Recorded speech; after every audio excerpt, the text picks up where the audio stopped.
ಕೇಂದ್ರ ಸುದ್ದಿಗೋಷ್ಠಿಯಲ್ಲಿ ನಿನ್ನೆ ಕೂಡ ಮಾತಾಡಿದ್ವಿ, ಇದೊಂದು ಮುಖ್ಯಾಳ ಸರ್ಕಾರ ಕೇಂದ್ರ ಸರ್ಕಾರ ಕಟ್ಕೊಡುತ್ತೆ ಅಂತ.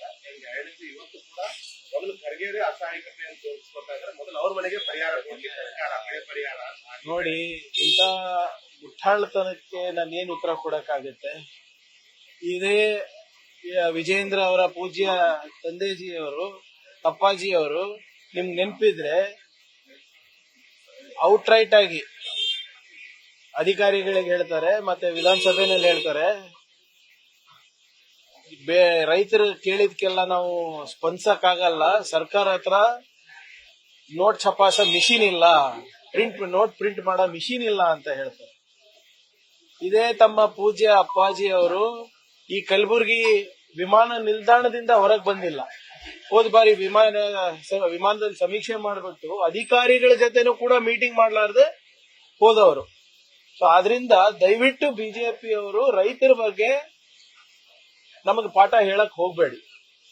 ನಿಮ್ಮ ಸರ್ಕಾರ ಇದ್ದಾಗ ಕಲಬುರಗಿಗೆ ಜಿಲ್ಲೆಗೆ ನಮಗ್ ಬಂದಿರೋದು 201 ಕೋಟಿ ರೂಪಾಯಿ. ಅದನ್ನ ನೀವು ಚಾಲೆಂಜ್ ಮಾಡ್ತೀರಾ? ತಯಾರಿದ್ದೇವೆ ಅದನ್ನ ಏನು ಅದ್ರ ಬಗ್ಗೆ ಚರ್ಚೆ ಮಾಡ್ಲಿಕ್ಕೆ. ಕಳೆದ 2 ವರ್ಷದಲ್ಲಿ ನಮ್ಮ ಸರ್ಕಾರ ಕೊಟ್ಟಿದ್ದು 1417 ಕೋಟಿ ರೂಪಾಯಿ input subsidy as well as insurance. Mister Vijendra ಅವರೇ, ಮಿಸ್ಟರ್ ನಾರಾಯಣ ಸ್ವಾಮಿ ಚೆಲುವಾದಿ ಅವರೇ, ಮಿಸ್ಟರ್ ಅಶೋಕ್ ಅವರೇ, ದಯವಿಟ್ಟು ಇದು ಅಂಕಿಅಂಶಗಳನ್ನ ತಿಳ್ಕೊಳ್ಳಿ. ಕೇಂದ್ರ ಸರ್ಕಾರ ಅವ್ರದ್ದು ಕೂಡ ಜವಾಬ್ದಾರಿ ಇದೆ ಕರ್ನಾಟಕದ ಮೇಲೆ, ಕಲಬುರಗಿ ಮೇಲೆ. ಕೇಂದ್ರ ಸರ್ಕಾರ ಏನು ಬರೀ ಕನ್ನಡಿಗರ ಬೆವರು ರಕ್ತವನ್ನ ಹೀರ್ಲಿಕ್ಕ ಇರೋದು? ಏನ್ ನಮ್ ತೆರಿಗೆ ಕೊಡ್ತಾ ಇಲ್ವಾ ನಾವು? ಹೋದ ಬಾರಿ ಕೂಡ ನಾವು ಆದಷ್ಟು ಸಹಾಯ ನಮ್ಮ ರೈತರಿಗೆ ಮಾಡಿ, ನಮ್ಮ ಜನರಿಗೆ ಮಾಡಿ, ಅದಾದ್ಮೇಲೆ NDRF ನಾಮ್ ಪ್ರಕಾರ, ಕೇಂದ್ರ ಸರ್ಕಾರದ ನಾಮ್ ಪ್ರಕಾರನೇ ನಾವು ನಿಮ್ಗೆ ಅರ್ಜಿಗಳನ್ನ ಸಲ್ಲಿಸಿದ್ರಿ. ನೀವೇನ್ ಮಾಡಿದ್ರಿ? ₹1 ಬಿಡುಗಡೆ ಮಾಡಿಲ್ಲ. ಅದಾದ್ಮೇಲೆ ನಮ್ಮ ರೈತರ ಹಿತಾಸಕ್ತಿ ಕಾಪಾಡ್ಲಿಕ್ಕೆ ಸುಪ್ರೀಂ ಕೋರ್ಟಿಗೆ ಹೋಗಿದ್ವಿ. ಸುಪ್ರೀಂ ಕೋರ್ಟ್ ಅವರು ಛೀಮಾರಿ ಹಾಕಿ ನೀವು ಅವರಿಗೆ ಕರ್ನಾಟಕದವರಿಗೆ ನೀವು ಪರಿಹಾರ ಕೊಡಬೇಕು ಅಂತಿದ್ದು. ಅದು ನಿಮ್ ಇತಿಹಾಸ ಇದೆ, ತಿಳ್ಕೊಳ್ಳಿ ಫಸ್ಟ್. ಆಮೇಲೆ ನೀವೇನು ಉಪಕಾರ ಮಾಡ್ತಾ ಇಲ್ಲ ಕನ್ನಡಿಗರ ಮೇಲೆ. ನಾವು ನಮ್ ಕೆಲಸ ನಾವು ಮಾಡ್ತಾ ಇದೀವಿ. ನಿಮ್ಮಿಂದ ಏನು ಉಪಕಾರ ಬೇಕಾಗಿಲ್ಲ ನಮ್ಗೆ. ನಾವೇನ್ ತೆರಿಗೆ ಕೊಡ್ತಾ ಇದೀವಿ. IT ನಲ್ಲಿ ನಂಬರ್ 2 ಇದೀವಿ, GST ನಲ್ಲಿ ನಂಬರ್ 2 ಇದೀವಿ. IT ಇನ್ಫಾರ್ಮೇಶನ್ ಟೆಕ್ನಾಲಜಿ ಎಕ್ಸ್ಪೋರ್ಟ್ಸ್ ನಲ್ಲಿ 4.5 ಲಕ್ಷ ಕೋಟಿ ರೂಪಾಯಿ ನಾವು ನಿಮ್ಮ ಕೇಂದ್ರ ಸರ್ಕಾರಕ್ಕೆ ಕೊಡ್ತಾ ಇದೀವಿ. ₹1 ನಮ್ಗೆ ವಾಪಸ್ ಬರ್ತಾ ಇಲ್ಲ. ಇದೆಲ್ಲ ಸ್ವಲ್ಪ ಗಮನಕ್ಕೆ ಇಟ್ಕೊಂಡು ಮಾತಾಡಿ. ಏನ್ ಸುಮ್ನೆ ಪುಕ್ಸಟೆ ನೀವು ಯಾರ ಮೇಲೋ ಏನು ಕನ್ನಡಿಗರ ಮೇಲೆ ದೊಡ್ಡ ಎಹಸಾನ್ ಮಾಡ್ತಾ ಇದೀವಿ, ದೊಡ್ಡ ಉಪಕಾರ ಮಾಡ್ತಾ ಇದೀವಿ ಅಂತಲ್ಲ. ನಮ್ ಪಾಲು ನಮ್ಗೆ ಕೊಡ್ಬೇಕು ಅಂತ ಕೇಳ್ತಾ ಇರೋದು ಅಷ್ಟೇ. ಈಗ ಪ್ರತಿ ₹100 ಏನ್ ತೆರಿಗೆ ಕೊಡ್ತೀವಿ, ನಮಗ್ ಬರ್ತಾ ಇರೋದು ₹12 ಬರ್ತಾ ಇಲ್ಲ. ಉತ್ತರ ಪ್ರದೇಶಿಗೆ, ಮಧ್ಯಪ್ರದೇಶಿಗೆ 200-300 ಹೋಗ್ತಾ ಇದೆ ಅಲ್ರಿ ₹100ಗೆ. ಅದ್ರ ಬಗ್ಗೆ ಮಾತಾಡೋದು ಯೋಗ್ಯತೆ ಇದೆಯಾ ಬಿಜೆಪಿ ಒಬ್ರಿಗೂ? ಈಗ 11 ವರ್ಷ ಆಯ್ತು. ಏನ್ ಮಾಡಿದಾರೆ ಕರ್ನಾಟಕಕ್ಕೆ? ಏನ್ ಮಾಡಿದಾರೆ ಕಲಬುರಗಿಗೆ? ಇವರು ಲೆಕ್ಕ ಕೊಡ್ಲಿ ನೋಡೋಣ. ಸುಮ್ನೆ ಇಲ್ಲಿ ಬಂದು ಬಾಯಿಗೆ ಬಂದಾಗ ಮಾತಾಡಕ್ ಆಗಲ್ಲ. ನೀವು ಸ್ಟಾರ್ಟ್ ಮಾಡಕ್ ಹೇಳ್ರಿ ಅವರಿಗೆ.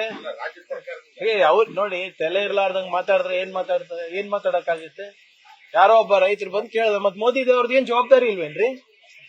ಈಗ ಎಲ್ಲಾನು ಕೂಡ ಖರ್ಗೆ ಸಾಹೇಬ್ರು ಮಾಡ್ಬೇಕು, ರಾಹುಲ್ ಗಾಂಧಿ ಅವ್ರು ಮಾಡ್ಬೇಕು ಅಂದ್ರೆ ಮೋದಿ ಮತ್ತೆ ಶಾ ಅವ್ರಿಗೆ ಏನ್ ಕತ್ತೆ ಕಾಯಕ ಆಯ್ಕೆ ಮಾಡಿ ಕಳ್ಸಿರೋದು ನೀವೆಲ್ಲರೂ ಬಿಜೆಪಿ ಅವರು. ಮಾತೆತ್ತಿದ್ರೆ ವಿಶ್ವಗುರು ಅಂತೀರಾ, ಮಾತೆತ್ತಿದ್ರೆ ಮೋದಿ ಅಂತ ಪ್ರಧಾನಮಂತ್ರಿನೇ ಹುಟ್ಟಿಲ್ಲ ಅಂತೀರಾ, ವಿಶ್ವಗುರು ಅಂತೀರಾ. ಅವರು ಏನು ದೇವ್ರಂತ ನೀವು ಬಿಂಬಿಸ್ತೀರಾ. ನೀವ್ ಏನ್ ಕೊಟ್ಟಿದ್ದಾರೆ ಹೇಳಿ ಕರ್ನಾಟಕಕ್ಕೆ? ಏನ್ ವಿರೋಧ ಪಕ್ಷದ ನಾಯಕರು ಕೊಡ್ಬೇಕಾ? ರಾಜ್ಯಸಭಾ ವಿರೋಧ ಪಕ್ಷದ ನಾಯಕರ ಜವಾಬ್ದಾರಿನಾ? ಲೋಕಸಭಾ ವಿರೋಧ ಪಕ್ಷದ ನಾಯಕರ ಜವಾಬ್ದಾರಿನಾ? ಅಧಿಕಾರ ನಡೆಸಲಿಕ್ಕಾಗಿಲ್ಲ, ಪರಿಹಾರ ಕೊಡ್ಲಿಕ್ಕಾಗಿಲ್ಲ ಅಂದ್ರೆ ಕುರ್ಚಿ ಬಿಟ್ಟು ತೊಲಗಿ. ನಾವಿದ್ದಾಗ ಕೊಟ್ಟಿದೀವಿ. NDRF ಅಲ್ಲಿ ಇರ್ಬೋದು, ಬೇರೆ ರೀತಿಯಲ್ಲಿ ಇರ್ಬೋದು. UPI ಇದ್ದಾಗ NDRF ನಾಮ್ಸ್ ಅನ್ನೇ ನೀವು ಚೇಂಜ್ ಮಾಡ್ಬಿಟ್ಟು ಎಲ್ಲೂ ಬರ ಇರ್ಲಾರ್ದಂಗೆ, ಅತಿವೃಷ್ಟಿ ಇರ್ಲಾರ್ದಂಗೆ ನೀವು ನೋಡ್ಕೊಂತಾ ಇದ್ದೀರಾ. ಯಾರಿಗ್ರಿ ನೀವು ಹೇಳ್ತಾ ಇರೋದು? ಜವಾಬ್ದಾರಿಯಿಂದ ಮಾತಾಡಿ. ನೀವೆಲ್ಲರೂ ವಿರೋಧ ಪಕ್ಷದಲ್ಲಿ ಇದ್ದೀರಾ, ಸಕಾರಾತ್ಮಕವಾಗಿ ನಮ್ ಸಲಹೆ ಕೊಡಿ, ಟೀಕೆ ಮಾಡಿ, ಒಪ್ತೀವಿ. ಸುಮ್ನೆ ರಾಜಕೀಯ ಬೆಳೆ ಬೇಯಿಸ್ಕೊಳ್ಳಿಕ್ಕೆ ನೀವು ಬರ್ತಾ ಇದ್ರೆ ಮಾಡಿದ್ರೆ ಅದೇ ಹೇಳ್ತಾ ಇರೋದ್ರಿ. ಪರಿಹಾರವನ್ನ ನಾವು ಘೋಷಣೆ ಮಾಡ್ಬೇಕು ಅಂದ್ರೆ ನಮ್ಗೆ ಅಂಕಿಅಂಶಗಳು ಬೇಡವಾ? ಸಮೀಕ್ಷೆ ಮಾಡೋದ್ ಬೇಡವಾ? ತುರ್ತಾಗಿ ನಾವೇನ್ ಮಾಡ್ಬೇಕು ಅವೆಲ್ಲ ಮಾಡ್ತಾ ಇದೀವಿ.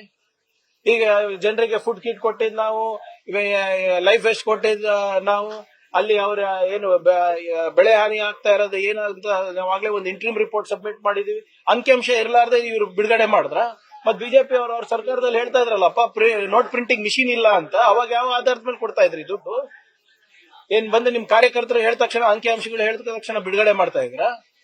ಬಹಳ ಸ್ಪಷ್ಟವಾಗಿ ನಾವು ಹೇಳಿದೀವಿ, ಜಂಟಿ ಸಮೀಕ್ಷೆ ನಡೀತದೆ.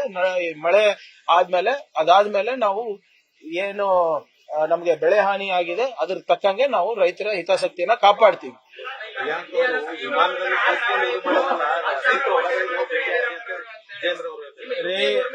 ನೋಡಿ, ಒಂದ್ ನಿಮಿಷ ಇವ್ರೆ, ವೈಮಾನಿಕ ಸಮೀಕ್ಷೆ ಮಾಡೋದ್ರಲ್ಲಿ ಮುಖ್ಯಮಂತ್ರಿಗಳ ತಪ್ಪೇನಿದೆ?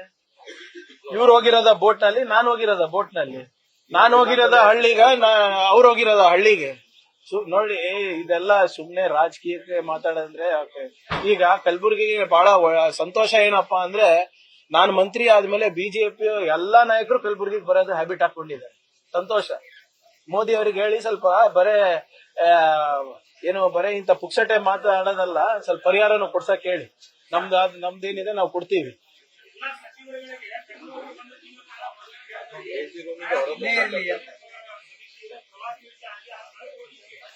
ಅವ್ರದ್ದು ಎಷ್ಟು ಬಂತು? ಅವ್ರದ್ದು ಸೀಟ್ ಎಷ್ಟು ಬಂತು ಬಿಜೆಪಿ ಅವರಿಗೆ? 100 ದಾಟಿಲ್ಲ. ಅವ್ರು ನಮ್ಗೆ ಹೇಳ್ಕೊಡ್ತಾ ಇದಾರೆ ಆಡಳಿತ ಮಾಡೋದು. ನಾವೇನ್ ಬಿಜೆಪಿಗೆ ಅಟೆಂಡೆನ್ಸ್ ಹಾಕ್ಬೇಕಾಗಿರೋದು? ನಾವು ಅಟೆಂಡೆನ್ಸ್ ಹಾಕ್ಬೇಕಾಗಿರೋದು ಜನರ ಮಧ್ಯದಲ್ಲಿ. ಎಲ್ಲಾ ಶಾಸಕರು ಇದ್ದಾರೆ, ಎಲ್ಲಾ ಮಂತ್ರಿಗಳು ಇದ್ದಾರೆ. ಇವರು ವಿರೋಧ ಪಕ್ಷದಲ್ಲಿ ಇದ್ದವರು ಜವಾಬ್ದಾರಿಯಾಗಿ ಮಾತಾಡಬೇಕು. ಇವ್ರು ವಿರೋಧ ಪಕ್ಷದಲ್ಲಿ ಇದ್ದವರು ಕೇಂದ್ರ ಸರ್ಕಾರದಿಂದ ಮೋದಿ ಅವ್ರ ಹತ್ರ ಹೋಗಿ ಪರಿಹಾರ ಇಸ್ಕೊಡ್ಬೇಕು ಕನ್ನಡಿಗರು. ನಾನು ಹೇಳ್ತಾ ಇದ್ದೀನಲ್ಲ, ಏನ್ ದೊಡ್ಡ ಉಪಕಾರ ಮಾಡ್ತಾ ಇಲ್ಲ. ನಾವೇನ್ ದುಡ್ದಿದೀವಿ ಅದ್ರ ಕೂಲಿ ಕೇಳ್ತಾ ಇದೀವಿ ಕೇಂದ್ರ ಸರ್ಕಾರ ಹತ್ರ. ನಾವೇನ್ ಬೆವ್ರು ಸುರಿಸಿದೀವಿ ಅದ್ರ ಕೂಲಿ ಕೇಳ್ತಾ ಇದೀವಿ. ಇವ್ರ ಹತ್ರ ಏನ್ ಉಪಕಾರ ತಗೊಳೋದಿಲ್ಲ ನಮ್ಗೆ. Thank you.